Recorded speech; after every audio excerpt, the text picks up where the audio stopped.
Hello বন্ধুরা, সজল computer ট্রিক্সের আরও এক নতুন ভিডিওতে আপনাদের প্রত্যেককে স্বাগতম জানাই।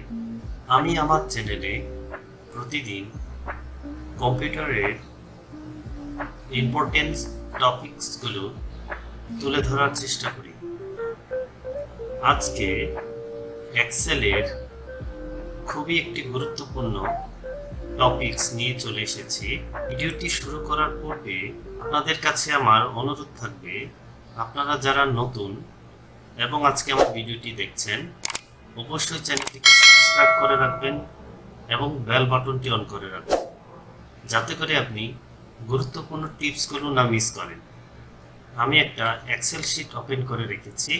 এই এক্সেল শিটে আপনি দেখতেই পাচ্ছেন যে প্রত্যেকটা ফিল্ডের পর প্রত্যেকটা কলামে কিছু না কিছু ইনফরমেশন মিস আছে।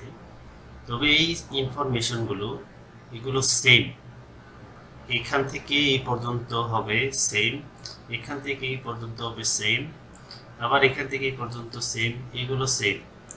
তো এগুলো আমরা অনেক সময় কি করি, এখান থেকে ধরে নিচে পর্যন্ত এভাবে ড্র্যাগ করি, তারপর আবার এইভাবে একটা ড্র্যাগ করি। তো এভাবে আমরা করব না, বা আমরা এভাবে ধরে নিচের থেকে কন্ট্রোল ডি প্রেস করি, আবার এইভাবে কন্ট্রোল ডি প্রেস করি। তো এইভাবে আমাদের অনেক সময় নষ্ট হয়। তো এটাকে আমরা কিভাবে খুব শর্টকাটে করতে পারবো এবং এক ক্লিকে হয়ে যাবে, তার পলিসি আপনাদের আজকে দেখাবো। এটাকে কিভাবে দ্রুত করতে পারবো তার পদ্ধতি আজকে দেখব। তো প্রথমত আমাকে কি করতে হবে, পুরা ফাইলটাকে সিলেক্ট করতে হবে। আমি কন্ট্রোল এ দিয়ে সিলেক্ট করে নিলাম, কিবোর্ড থেকে কন্ট্রোল জি প্রেস করলাম। দেখেন একটা ডায়লগ বক্স এসেছে। তো এখান থেকে আমরা যাব স্পেশালি ক্লিক করলাম। দেন এখান থেকে ব্ল্যাঙ্ক সিলেক্ট করব, ব্ল্যাঙ্ক সিলেক্ট করলাম। দেন এখান থেকে ওকে ক্লিক করব, ওকে ক্লিক করলাম। দেখেন প্রত্যেকটা ফিল্ড মার্ক হয়ে গেছে। দেখেন প্রত্যেকটা ফিল্ড মার্ক হয়ে গেছে। প্রত্যেকটা ফিল্ড এভাবে দেখতে থাকেন, প্রত্যেকটা ফিল্ড মার্ক হয়ে গেছে। দেখেন, তো এখন এটাকে আমরা কি করব, কিবোর্ড থেকে ইকুয়াল প্রেস করব। ইকুয়াল প্রেস করে এই উপরের একটা রো সিলেক্ট করলাম।